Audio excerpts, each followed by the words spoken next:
যশোরের বিখ্যাত মালাই রুটি, যা এখন পুরো দেশের ভোজন রসিকদের কাছে এক নতুন আকর্ষণ। 25টি ভিন্ন ভিন্ন উপকরণের জাদুতে তৈরি এই খাবারটি শুধু পেট ভরায় না, মনটাও ভরিয়ে দিচ্ছে।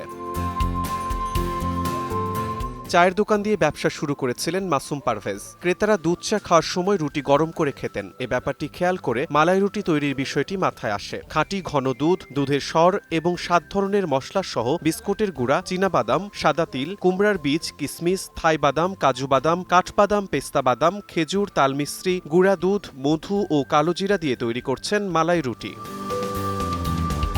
এই সুস্বাদু খাবারের টানে শুধু যশোর নয়, দূর দূরান্ত থেকে ছুটে আসছেন ভোজন রসিকরা। যশোরের বিমানবন্দরের পাশেই এই কলোনির মোড়ে যেই কফি হাউসটা, এখানে খুব নামকরা কফি।